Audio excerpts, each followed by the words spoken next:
Yo, chase Takatanga. You want to them now? When it's NICKO to the pastor, man, I want to them. Me preach for them. I eyespy.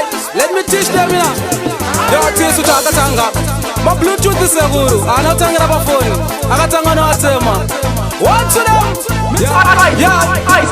Atizi Takatanga kukazira ma Bluetooth edu emubrugwa varungu ndokukopa ndobva vaisava bhoda anasimo vakoshesa muchiti vakapenga ava vakati kopana titisu Takatanga kukazira ma Bluetooth edu emubrugwa varungu ndokukopa ndobva vaisava bhoda anasimo vakoshesa muchiti vakapenga ava vakati kopa Bluetooth yevatemo yainzimbabwe bebiresera waida waitoritapo from afar from behind wairiti jobo bebira inakirwa ipapo paisana taimu ayekukurukura chakwakunda kumashure iwo waripfekedzera waizoriona rotanga kutambirira anekunakiro rotsvaga pekuzendamira natitisu Takatanga kugadzira mabluetooth edu emubrugwa varungu ndokukopa ndobva vaisapa bhoda anasimo vakoshesa muchiti vakapenga ava vakati kopa natitisu Takatanga kugadzira mabluetooth edu emubrugwa varungu ndokukopa ndobva vaisapa bhoda anasimo vakoshesa muchiti vakapenga ava vakati kopa mabhebi ane mbiri yekupopota waisapedza nguva yako uchimasofta chako kuita stage semunhu akapata asingade achida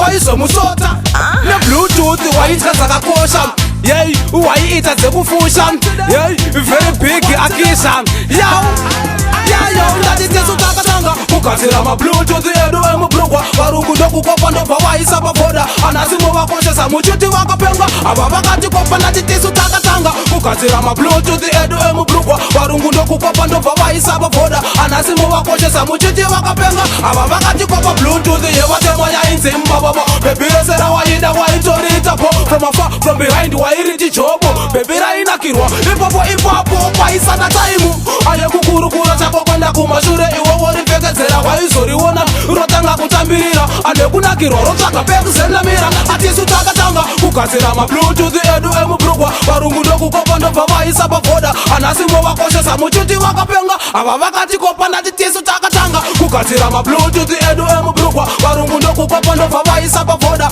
anasimo vakoshesa muchiti vakapenga ava vakati kopa. One to them.